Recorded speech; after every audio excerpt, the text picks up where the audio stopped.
I don't care what you think, पर objectifying और सेक्शुअलाइजिंग songs पर डांस करते हुए 9-10 साल के बच्चे ना तो क्यूट लगते हैं और ना ही ये सिर्फ एक आर्ट फॉर्म या एक्सप्रेशन का एक तरीका है। Hello and welcome back everyone. Recently Instagram पे वायरल हुआ ये वीडियो जिसमें एक छोटी बच्ची अपने स्कूल के टीचर्स डे फंक्शन में एक आइटम सॉन्ग पर डांस करती हुई दिख रही है, जिसके लिरिक्स हैं आज की रात मज़ा हुस्न का आंखों से लीजिए। और पेरेंट्स, वहाँ प्रेजेंट टीचर्स और सभी लोग बस चीयर कर रहे हैं, as if it is very natural for a 9-10 years old to dance on a sexually suggestive song. और ऐसे में इन बच्चों को कुछ भी कहना गलत होगा, क्योंकि उन्हें नहीं पता कि वो क्या कर रहे हैं, लिरिक्स का क्या मतलब है। वो तो बस अपने टीचर्स या पेरेंट्स के सिखाए हुए स्टेप को फॉलो कर रहे होंगे, जिससे उन्हें सिर्फ इतना समझ आ रहा होगा कि ये करने से उनकी तारीफ हो रही है और लोग चीयर कर रहे हैं। इन सब में अगर ब्लेम करना है तो इनके पेरेंट्स को करो, जिन्होंने अपनी बेटी को ये आइटम सॉन्ग से इंस्पायर्ड ड्रेस दिलाई, और उस स्कूल को करो जो ये अलाउ कर रहे हैं।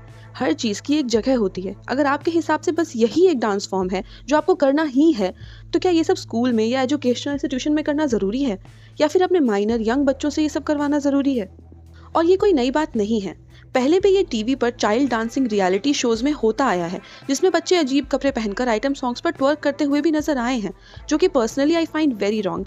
पर पहले ये सिर्फ कुछ ही पेरेंट्स करते थे, लेकिन जब से रील कल्चर आया है, आजकल के पेरेंट्स बस अपने बच्चों को मोनेटाइज करने में लगे हैं। उन्हें फर्क नहीं पड़ता कि ये वीडियोस कौन देख रहा है, उसको किस तरह से, किस इंटेंशन से, किस नजरिए से यूज कर रहा है। All they care about is money, और ऐसे लोग पर्सनली पेरेंट्स बनना डिजर्व ही नहीं करते। सबसे पहली बात तो ये कि आइटम वर्ड का मतलब ही बेसिकली एक आर्टिकल, यूनिट या सीधे सीधे कहें तो ऑब्जेक्ट होता है। और सेकेंडली, आइटम सॉन्ग हमेशा से वुमेन को सेक्सुअलाइज करने और मेल गेज को सेटिस्फाई करने के लिए ही बनाए जाते थे। इनके लिरिक्स और स्कैंटी कपड़ों में डांस करती हुई एक्ट्रेसेस मेल ऑडियंस को टिटिलेट करने के लिए ही होती थी। प्रॉब्लम तब शुरू हुई जब इनको नॉर्मलाइज किया जाने लगा। इनिशियली ये सॉन्ग मूवी में बस एक ब्रेक या मेल सेलिब्रेशन या क्लब एक्सेट्रा में सेट होते थे, जिसमें डांस कर रही लेडीज को आइटम गर्ल्स कहा जाता था, लाइक हेलेन, राखी सावंत और मलाइका अरोरा। ये एक्ट्रेसेस अपने आइटम सॉन्ग्स के लिए ही फेमस थी, एंड क्वाइट फ्रैंकली लोगों का नज़रिया भी इनके तरफ रिस्पेक्टफुल नहीं था। मेन लीड हीरोइन हमेशा अच्छे, शांत, संस्कारी विचारों वाली ही दिखाई जाती थी। तब लोग ये समझते थे कि इन सॉन्ग्स पर डांस करना is strictly for some performers, जो इसी टाइप के कपड़े पहनकर बस टिटिलेटिंग मूव्स करेंगी, एक्टर्स के साथ फ्लर्ट करेंगी, पर स्टोरी का मेन इंटरेस्ट नहीं होंगी। लेकिन आज के टाइम में जब इस तरह के सॉन्ग्स सभी एक्ट्रेसेस करने लगी हैं, तो लोगों को लगने लगा है कि ये उतना भी गलत नहीं है। सभी तो कर रहे हैं, ऐश्वर्या, करीना, कटरीना, दीपिका, श्रद्धा, प्रियंका एक्सेट्रा।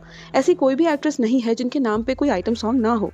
और इसके साथ में ये अच्छे संस्कारी रोल्स भी कर रही हैं, जिसकी वजह से लोगों को ये लगता है कि इस तरह के सेक्सुअली सजेस्टिव लिरिक्स पे इस तरह के कपड़े पहन के डांस करना एक आर्ट फॉर्म है। इस तरह के लिरिक्स, पल्लू के नीचे दबा के रखा है, उठा दूँ तो हंगामा हो, या फिर यौवन ये मेरा कैंची है राजा, सारे पर्दों को काटूंगी मैं, या फिर मैं तंदूरी मुर्गी हूँ यार, गटकाले सैया अल्कोहल से, and from the same song लौंडिया पटाएंगे हम मिस कॉल से, ये सब कहाँ से आर्ट है? ये तो क्लियरली विमेन ऑब्जेक्टिफिकेशन ही है ना। पर अब कुछ फिल्म मेकर्स स्मार्टली इन सॉन्ग्स को अपने मूवीज़ में इंक्लूड कर रहे हैं, जैसे कि इन आज की रात सॉन्ग। तमन्ना जिस तरह के कपड़ों में जिस तरह का डांस कर रही हैं, वो क्लियरली मेल गेज के लिए ही है, लेकिन इसको स्टोरी का पार्ट बना दो तो लड़कियों को ऑब्जेक्टिफाई करने वाले भी खुश, और अपने ऊपर से ब्लेम भी खत्म कि भाई स्टोरी की डिमांड थी तो ज़रूरी था। What are your views on this topic? Comments में बताइए, like this video and subscribe the channel for more.